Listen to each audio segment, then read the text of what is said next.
अभी हम पहुंच चुके हैं बिहार राज्य के गया जिले के वजीरगंज प्रखंड में। वजीरगंज प्रखंड का केनार फतेहपुर पंचायत में यहाँ एक ग्राम सभा का आयोजन किया गया है, जिसमें हजारों की संख्या भीड़ एकत्रित हुए हैं। दिखाएं, ढोल नगाड़े से सभा का शुभारंभ किया जा रहा है।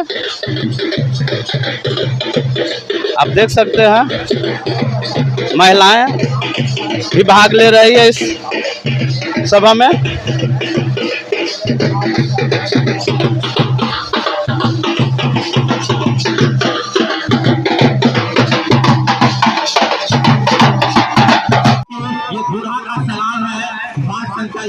ये सैलाब देखिए, ये ढोल बाजा के साथ में बजाते हुए आ रहे हैं। इनको चलो भाई, ये घोड़ा का सैलाब देखिए, बहुत सुंदर लगा।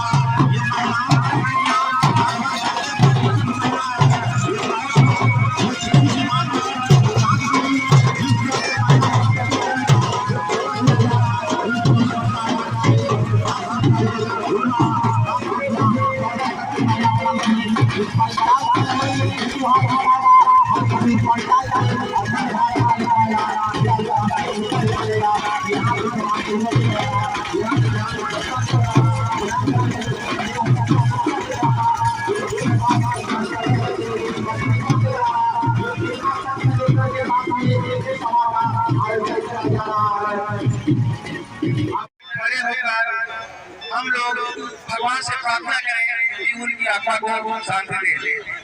आप लोग से निवेदन है कृपया किसी तरह का शोर न करें। हम लोग 2 मिनट के लिए उस मृत आत्मा के लिए शोक संदेश करेंगे। कृपया 2 मिनट के लिए आप लोग खड़े हो जाइए और आप भगवान से प्रार्थना कीजिए कि सत्यदत्त जी का आत्मा की शांति मिले। बहुत धन्यवाद आप लोगों का। और हम लोग इस शोक सभा के लिए हम लोग खड़े हो चुके हैं। बैठ जाइए। बहुत आभार आप लोगों का। आप लोगों ने मेरी आत्मा की शांति के लिए भगवान से प्रार्थना किया। इस तरह से शांतिपूर्ण रूप से प्रार्थना करने से क्या आत्मा की शांति जरूर मिलेगी। आप लोग जहाँ बैठे थे कृपया बैठ जाइए। 5 सदस्य से भी निवेदन है कि आप लोग अपने अपने स्थान पर बैठ जाइए और हम लोग कार्यक्रम को प्रारंभ करेंगे। हम एक झलक पहले बता दें। बहुत सारे मीडिया बंधु आए हुए हैं। ये आपको बीच में आपकी आवाज को, आपकी संदेश को सरकार के पास में ये पूरे देश विदेश में पहुंचाने का काम करेंगे। इनको भी मेरा स्वागत है। एक बात और है कि आपके जो कैमरामैन है वो भी दूर से चल के आए, गंगा से चल के आए हैं। कुछ और कैमरामैन से चल के आए हैं। ये आपको तस्वीर लेने के लिए उनको भी मेरा धन्यवाद। ये बहुत खूबसूरत नजारा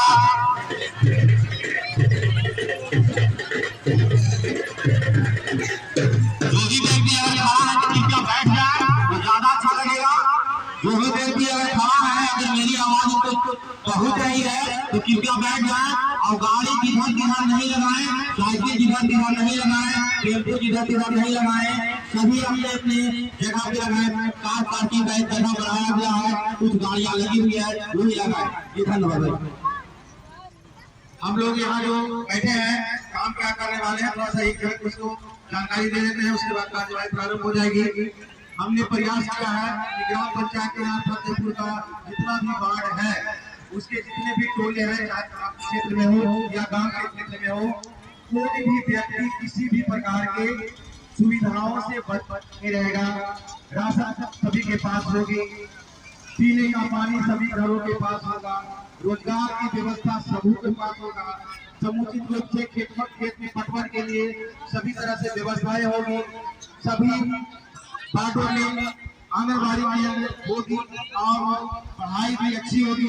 सभी बाटों में प्राथमिक विद्यालय भी होंगे, उसकी पढ़ाई भी अच्छी होगी। जहाँ विद्यालय नहीं होगा वहाँ हम लोग विद्यालय बनवाएंगे, जहाँ सामुदायिक भवन नहीं है वहाँ हम सामुदायिक भवन बनवाएंगे। इसी काम को आप लोगों के बीच में हमने बाढ़ सभा लगाया था। पूरे 14 दिन तक इस बाढ़ में प्रत्येक दिन एक बाढ़ में बाढ़ सभा लगाया। इस बाढ़ सभा से आप लोगों ने जो समस्याओं को उठाया वो सारी समस्याओं को हमने लिखा, समेकन किया और उस बाढ़ सभा की अध्यक्षता बाढ़ किया गया था, उसी काम को हम लोग इस ग्राम सभा में अनुमोदन करेंगे, सर्वसम्मति से पास करेंगे। फिर उसकी जो प्रक्रिया होगी वो सरकार के पास हम लोग संदेश लेकर के जाएंगे और फिर वहाँ से जो भी वित्तीय सहायता मिलेगी हम लोग काम करेंगे। जिसका वित्तीय सहायता सरकार के पास नहीं होगा हम लोग सभी मिल के काम करेंगे, अन्य व्यवस्थाएं करेंगे, लेकिन किसी भी काम से कोई वंचित नहीं रहेगा। यह गाँव पूरे बिहार राज्य में पहला ग्राम पंचायत है जो यहाँ किया जा रहा है और कहीं भी नहीं किया जा रहा है। इसकी कार्यवाही के प्रारंभ के लिए सबसे पहले प्रखंड से आए हुए हैं पंकज कुमार जी, कार्यक्रम की प्रारंभ करेंगे, करवाएंगे, तो कुछ बातें करेंगे आपके, इसके बाद फिर हम लोग कार्यवाही में लगेंगे। थोड़ा सा सर एक बार आपके लिए कुछ देखेंगे, कुछ लिखा है, कुछ लिख देंगे।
बहुत बहुत धन्यवाद। ये आपका एक मैसेज था कि किस तरह से हम लोग सामूहिक प्रयास से ही बदलने का जो संकल्पित हुए हैं, उसी का मैसेज था दोस्तों। बहुत बहुत धन्यवाद।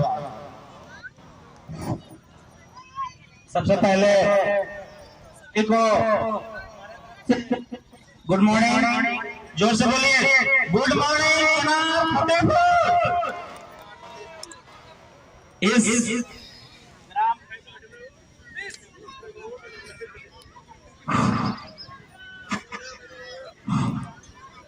आज दिनांक 19/3/2023 दिन रविवार भगौसा के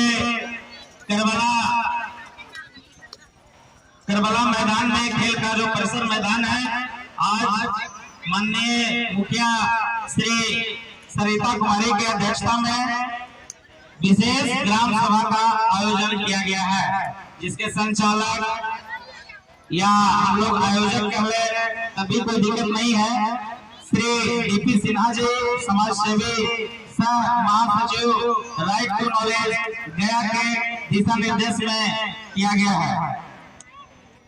मुख्य रूप से अगर हम बात करें विशेष ग्राम सभा का, तो विशेष ग्राम सभा का अर्थ ही होता है स्पेशलाइजेशन, यानी कि सभी पंचायतें हमारे प्रखंड वजीरगंज में टोटल 17 पंचायतें हैं, 2 नगर में चली गई। 17 में अगर हम बात करें किनार फतेहपुर का, तो किनार फतेहपुर में ही ये विशेष ग्राम सभा का आयोजन क्यों किया गया, और उसमें भी आज रविवार यानी we are very special for Wazirganj Kinar Fatehpur. जो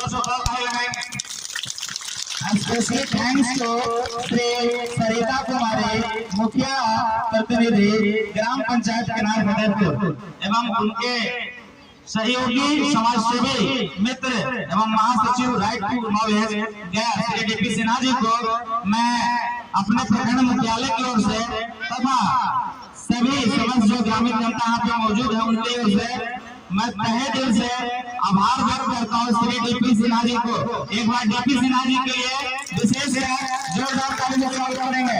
श्री डीपी सिन्हा जी एवं सुनील गुरु जी, जिनकी माइकिंग कला इतना बढ़िया है कि अगर ये 10 बजे से अगर बोलना स्टार्ट करे और 4 भी बज जाए तो ये आप बोर नहीं होंगे, बल्कि इनकी बातों को गौर से सुनेंगे। जैसे अगर यहाँ पे पढ़ने वाले बच्चे होंगे तो एक IAS के टीचर हैं विकास देवती सर या ज्ञान सर जो प्रसिद्ध हैं, तो बिल्कुल अगर हम लोग तुलना करें तो गुरु जी का भी मनोबल उनसे कहीं कम नहीं है।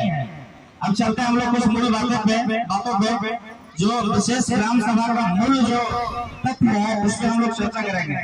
देखिए कुछ चीजें हैं जो हम, ऐसे तो बहुत सारी चीजें हैं इसमें, लेकिन हम डिटेल्स में नहीं जाएंगे, लेकिन थोड़े थोड़े चीजों को बता देंगे। जैसे नल जल पंचायती राज विभाग के तहत जो नल जल और नली गली की जो स्कीम चल रही है, ये हम बता दें आप सभी ग्रामीणों को कि 31 मार्च 2021 को ये स्कीम बंद हो गई, लेकिन फिर भी सरकार इसके अनुश्रवण इकाई पे इतना ज्यादा फोकस कर रही है कि आप अपने वार्ड से जरूर पूछेंगे इस बारे में। हर एक वार्ड सदस्य को मेंटेनेंस के लिए पैसा दिया जाता है। बार बार हम लोग समिति गठित करते हैं कि किसी भी हाल में स्कीम जरूर बंद हो गई है, लेकिन नल जल स्टार्ट है। और ये बिहार सरकार की ड्रीम प्रोजेक्ट थे जिसे केंद्र सरकार ने अपना लिया। ये समझिए हम लोग के लिए बहुत सौभाग्य की बात है कि नल जल योजना और जो नली गली योजना है 7 निश्चय योजना, इसको बिहार सरकार के ड्रीम प्रोजेक्ट को केंद्र सरकार ने अपनाया है। It's a very big achievement for Bihar. अब हम बात करते हैं नली गली पे, तो आपके माननीय मुखिया श्री सरिता कुमारी के अध्यक्षता में लगभग इनका कार्यकाल 1.5 साल हो गया है। इस 1.5 साल के कार्यकाल में जहाँ तक मुझे अनुभव है ग्राम पंचायत चुनाव फतेहपुर के लेखापाल होने के नाते, तो मुझे लगता है कि लगभग जिस रफ्तार से कार्य होना चाहिए उस रफ्तार से नहीं बल्कि उससे कई अधिक रफ्तार से नली गली का विकास चल रहा है। अगर नल जल की बात करें तो नल जल भी 1 नंबर वार्ड घोड़ा और 14 नंबर सरवरा। हमें लगता है कि सिर्फ एक वार्ड ऐसा है, वार्ड नंबर 11 जो PSC है, उसमें समस्या आ सकती है। चूंकि वो विभाग अलग है तो वहाँ हम लोग थोड़ा सा पैसे में या फिर किसी विधि व्यवस्था में थोड़ा दिक्कत होती है, लेकिन 1 से 13 वार्ड तक निश्चित रूप से नल जल चालू है। अगर नहीं भी चालू है तो प्रयास कीजिए। हम अनुरोध कर रहे हैं, डीपी सिन्हा जी अनुरोध कर रहे हैं, हमारे पैक्स अध्यक्ष महेंद्र जी हैं, वो भी आप लोग से अनुरोध करेंगे। और विशेष करके ये जो 3 महीने का समय है, गर्मी का समय आ चुका है, नल जल एनी हाउ चालू रखिए। ये हम इस मंच से सभी वार्ड सदस्य को और सचिव को कह रहे हैं। सचिव जी सुन रहे हैं? थोड़ा सा हमें कहेंगे, सुन रहे हैं आप लोग? वार्ड सदस्य इसमें मुख्य भूमिका में है, आप अनुरक्षक भी हैं। नल जल को एनी हाउ चालू रखिए, कम से कम आदमी गरीब जनता को पानी मिले। ठीक है, उसके लिए प्रखंड लेवल पे अभी 2 दिन पहले अनुश्रवण इकाई सेल का गठन किया गया है। पत्र है मुखिया जी के व्हाट्सएप पे भेजा हुआ है, हम नंबर दे देंगे। हर एक वार्ड वार एक जेई की प्रतिनियुक्ति हुई है। अगर कहीं कोई दिक्कत है तो आप उससे संपर्क करके और हमारे जो जिला से गठित टीम है उससे नल जल का मरम्मत करवा सकते हैं। थर्ड आता है शिक्षा। देखिए शिक्षा तो बहुत जरूरी है। अगर आप निरक्षर हैं तो फिर मनुष्य होने का कोई फायदा नहीं है। सबसे जरूरी है शिक्षा। तो हम सभी वार्ड से गुजारिश करेंगे कि आपके प्रत्येक वार्ड में प्राइमरी स्कूल है, प्राथमिक विद्यालय है, उसमें जो शिक्षा समिति होते हैं उसके आप शायद मेंबर होते हैं। तो एज ए मेंबर आप थोड़ा सा प्राइमरी स्कूल के जो पढ़ाई है या उसका जो विधि व्यवस्था है उसमें जरूर भाग लें, मॉनिटरिंग करें। क्योंकि मुखिया जी तो ऑल इन ऑल है ही, लेकिन अकेले 1 से 14 वार्डों को देखना संभव नहीं हो पाता है। तो प्रयास कीजिए कि 3 से 4 महीने पे प्रॉपर शिक्षा शिक्षक के साथ, प्रिंसिपल के साथ, प्राइमरी हो, मिडिल हो, या जो भी स्कूलें हैं आपके ग्राम पंचायत में या वार्ड में, तो उसके साथ मीटिंग करके और साक्षरता दर को कैसे बढ़ाया जाए इस पर विशेष बल देने के लिए आप लोग जागरूक कीजिए। ईमेल की अपने जो बच्चे हैं आप लोग उसे भी भेजिए और शिक्षक को भी है। इसके लिए बहुत बहुत हम ये मुखिया जी का कठिन तपस्या, कठिन मेहनत से जो ने आप लोगों को बताए हैं और आगे जो होने वाला है इसके लिए बहुत बहुत आभार। आप लोग कितना शांति बनाए रखे। आप लोग के बीच में माननीय ये बात ठीक हो ठीक सर मिल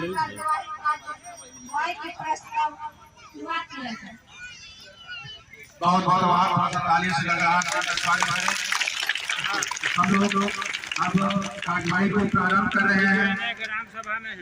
सबसे पहले हमने इस मुद्दा को उठाया है। कल से हम लोगों ने यह प्रयास किया है, जहाँ तक हम लोगों ने बात किया है कि एक सिलाई गारमेंट्स की स्थापना करें यहाँ, या हो सकता है कि कुछ काम बदले। अगर सिलाई गारमेंट्स की स्थापना करते हैं, यहाँ लोगों को ट्रेनिंग दी जाएगी, ट्रेनिंग पीरियड में पैसा भी मिलेगा, उसके बाद सिलाई मशीन फ्री मिलेगा। आप घर में सिलाई मशीन को रखिए और यहाँ से कटा हुआ कपड़ा जाएगा और जितना कपड़ा वो सिएगी, पहला हो या तो पुरुषों को भी हो, उतना उनकी आमदनी होगी। पहला हम लोगों ने इस प्रयास को किया है और बहुत जल्दी इस काम को हम लोग कर पाएंगे। जिस तरह से आप लोगों की सहमति है, जिस तरह से आप लोगों का उत्साह है, तो हम चाहेंगे कि सबसे पहला काम को इसी को कर पाए, इसी को कर पाए, इसी को कर पाए। धन्यवाद। ने ग्राम सभा का खुले मैदान में आयोजन किया है। इसका मुख्य उद्देश्य क्या है? विकास के लिए किए हैं। विकास के लिए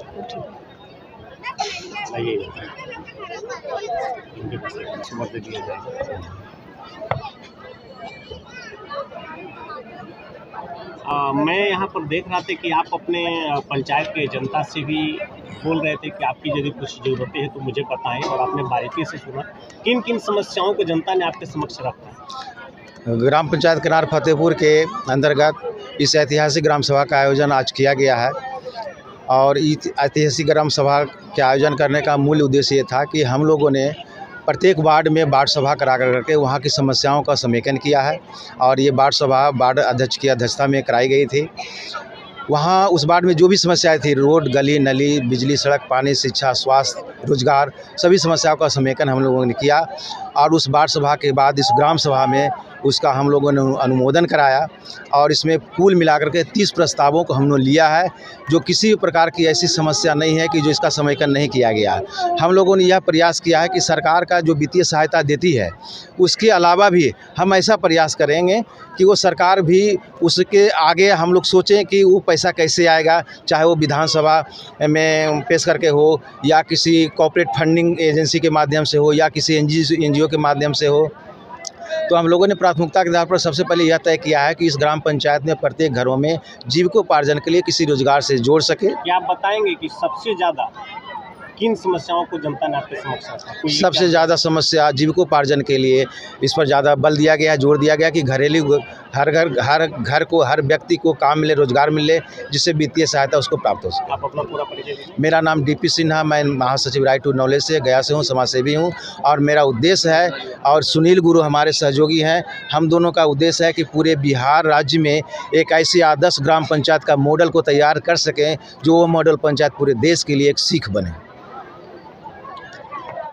और आप प्रखंड स्तर से आप आए हुए, आपने किन किन मुद्दों पे चर्चा की और आपने क्या कहा? देखिए, अगर विशेष रूप से अगर हम बात करें इस विशेष ग्राम सभा में, तो विशेष ग्राम सभा के माध्यम से किनार फतेहपुर को मॉडर्न पंचायत बनाने का नींव श्री डीपी सिन्हा के द्वारा रखा गया है।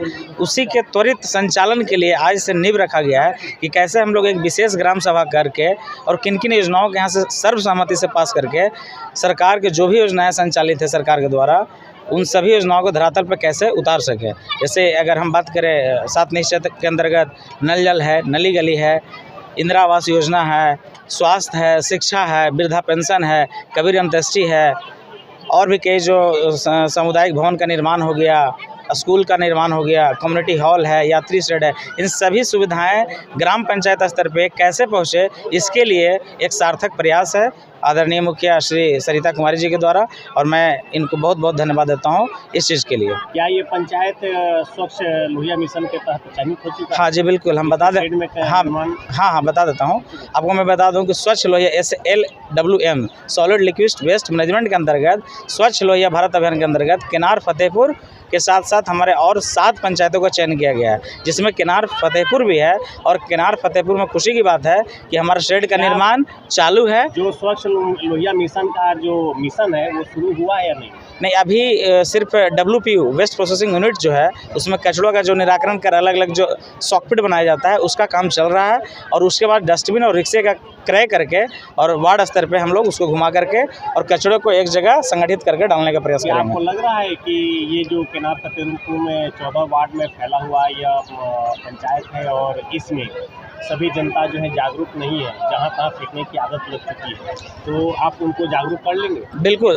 अगर हम लोग उसके लिए आपने क्या किया प्रखंड, अगर हम सरकार की बात करें प्रखंड मुख्यालय की ओर से, तो SLW उसी का पार्ट है कि जहाँ तहाँ जैसे जैसे लोग चिप्स का पैकेट है या और भी कई चीज़ें, गंदी चीज़ों को, प्लास्टिक को फेंक देते हैं खाने के बाद, तो उन चीज़ों को एकत्र करके वार्ड वार 2-2 लोगों को प्रतिनियुक्ति की गई है, जो एक रिक्शे को चालक रहेंगे और दूसरा स्वच्छता कर्मी रहेंगे, जो उन चीज़ों को उठा कर डस्टबिन के माध्यम से, और अलग अलग 3 डब्बे हैं, सूखा कचड़ा, गीला कचड़ा और एक रोस्टेड, वो अलग तीनों डब्बे में पैक कर करके जहाँ W प्रोसेस का यूनिट का जो बनाया गया है शेड, वहाँ पे हम लोग डिस्पोज कर देंगे। कोई डेडलाइन भी है शुरुआत होने का? नहीं, डेडलाइन तो नहीं है, लेकिन शुरुआत हो चुकी है किनार पर फतेहपुर में। पंकज कुमार, लेखापाल साइडी सहायक, वजीरगंज। Thank you. यहाँ पर जो भी उपस्थित प्रतिनिधिगण हैं, आप लोगों ने इस सभा को संबोधित करते हुए कहा कि रोजगार सृजन करेंगे या करने की हम कोशिश करेंगे, तो क्या आप बता सकते हैं कि किस तरह के रोजगार आप सृजन करने जा रहे हैं, जिससे यहाँ के जनता या जो भी बेरोजगार लोग हैं, जैसे कि आप लोगों ने कहा कि हर रोज़ 500 से लेकर के 1500 कमाने की व्यवस्था हो जाए, यानी 15 से 45 हज़ार तक की व्यवस्था महीने का, आप कौन सा विधि अपनाएंगे जो लोगों को रोजगार सृजन करके दे पाएंगे? सबसे पहले मैं आप लोग के धन्यवाद देता हूं कि इस तरह के जो कार्य के लिए आप लोग भी वो चल के आए हैं और लोगों के बीच में वो संदेश देना चाहते हैं, तो इसके लिए आपको मैं धन्यवाद देता हूं। रफ्तार मीडिया को धन्यवाद देता हूं, आज जो भी मीडिया भी आए वो सबको धन्यवाद देता हूं। ये जो पहल जो रखी गई है सामूहिक रोजगार का, ये सबसे बड़ा पहल है, क्योंकि यहाँ से मजदूर पलायन करके दिल्ली मुंबई जाते हैं और इसको शोषण होता है। तो कहीं न कहीं अगर हम सामूहिक रोजगार ग्राम स्तर पर किया जाए, जो गांधी का विचार था, गांधी का ग्राम स्वराज, गांधी का कथन था कि अगर मैंने गांव को अपने पैर पर खड़ा होना पड़ेगा, इसके लिए माननीय समाजसेवी DP सिन्हा ने एक रचनात्मक तरीके से जो ये काम लिए हैं कि गांधी के स्वराज ग्राम ग्राम तक पहुँचे, लोगों तक पहुँचे।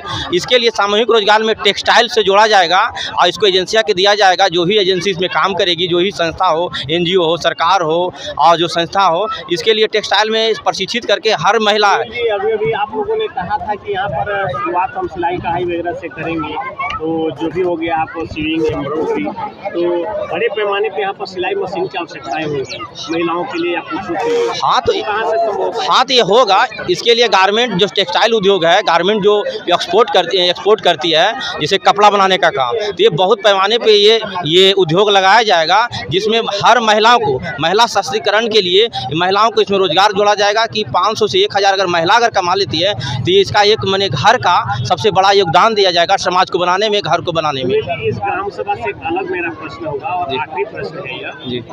आप बिहार को चाहिए विशेष राज्य का दर्जा, आपने पद यात्रा किया कई जगहों पे, वो अभी कहाँ तक पहुँचा है? जी सर, ये तो बहुत अच्छा आपका जो सवाल था।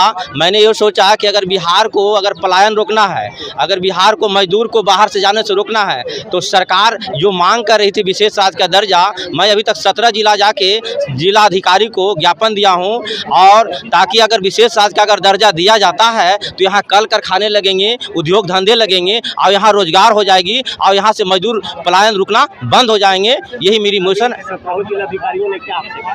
ये तो कोई जिलाधिकारी मिले को ना मिले, लेकिन गोपनीय शाखा में अपना सूचना दिए ताकि वो मैसेज सरकार के पास में जाए, केंद्र सरकार के क्या मेंशन किया कि अगर मैंने विशेष राज्य का अगर दर्जा दिया जाता है, सरकार बहुत दिन से मांग रही, तकरीबन हम प्रतियोगिता परीक्षा के छात्र थे, करीब 20 साल से देख रहे हैं, सरकार मांगती है चुप हो जाती है, मांगती है चुप हो जाती है, लेकिन ये मेरा योजना, ये मेरा जो पहल, मेरा यात्रा अनवरत चलता रहेगा। सरकार से आपका कोई विशेष आग्रह? हाँ, ये 2024 के जब लोकसभा चुनाव आएगा तो माननीय देश के प्रधान से मैं मांगूंगा, मैं जंतर मंतर पे मेरा अनशन रहेगा कि ये जनता की मांग है, कोई सरकार या पॉलिटिक्स पार्टी की मांग नहीं है, ये सुनील गुरु का मांग नहीं है, ये पूरे तमाम 13 करोड़ जनसंख्या की मांग है, 38 जिला के युवा मजदूर का मांग है, ये किसान का मांग है, उद्योगपति का मांग है। ये जंतर मंतर में धरने पे बैठने के संबंध में आपको कितने लोगों से आपको पैसा रख रहे हैं कि आपको समर्थन दें? सभी लोग तो जाएंगे, सभी जिलाधिकारी के बाद में जो वहाँ मिले हैं और बाहर निकलते हैं, प्रेस कॉन्फ्रेंस करवाते हैं, मिलते हैं, तो लोग बोल रहा है कि बहुत अच्छा पहल है, इसमें हम आपको सशरीर साथ हैं, जैसे कहे वैसे साथ हैं। लोकसभा चुनाव में ही क्यों, अभी क्यों नहीं? वो लोकसभा अभी तो सरकार अपने में लगी हुई है, लोकसभा चुनाव आएगा उसमें आईना दिखाएंगे कि बिहार में पलायन अगर रोकना है तो विशेष राज्य की दर्जा दिया जाए। आप लोग का ड्रामा खत्म होगा। अब बिहार की जनता की मांग है, 13 करोड़ जनसंख्या की मांग है, 38 जिला किसान मजदूर युवा उद्योगपति की मांग है कि विशेष राज्य का दर्जा दिया जाए ताकि यहाँ के मजदूर यहाँ रुके। यहाँ सस्ता मजदूर है, विदेशों यहाँ से जाकर दूसर दिल्ली मुंबई के गलियों पे इसको शोषण होता है। इसको पलायन रोकने का एक मान साधन है कल कारखाने उद्योग धंधा। इधर आ जाइए जी। जब मैं यहाँ पर आया हुआ था तो मैंने देखा कि आप ग्राम सभा को संबोधित कर रहे थे स्वच्छ भारत मिशन के ऊपर। जी क्या कहो सर, ये जो ग्राम सभा है सर, ये बिग ग्राम सभा है, वो आदर्श पंचायत बनाने के लेकर ये ग्राम सभा किया जा रहा है। और मेरा पंचायत केनार फतेहपुर का जो आपका भी समाधान करना है। केनार फतेहपुर पंचायत का कार्यक्रम सही दिशा में हो और सही विचार से हो। हम ग्राम सभा का इसीलिए आयोजन रखे हैं कि हमारा पंचायत मॉडल पंचायत बने, आदर्श पंचायत बने। यहाँ की कार्यक्रम, यहाँ का विकास का कार्यक्रम जैसे नाली गली, पीसीसी, ईट सोलिंग, मिट्टी आहर पर दिलवाना, पुल पुलिया बनवाना, रिपेयरिंग करवाना, छत ढलाई करवाना, ये सब मेरा आदर्श पंचायत का मुख्य रूप का काम है। धन्यवाद। जी।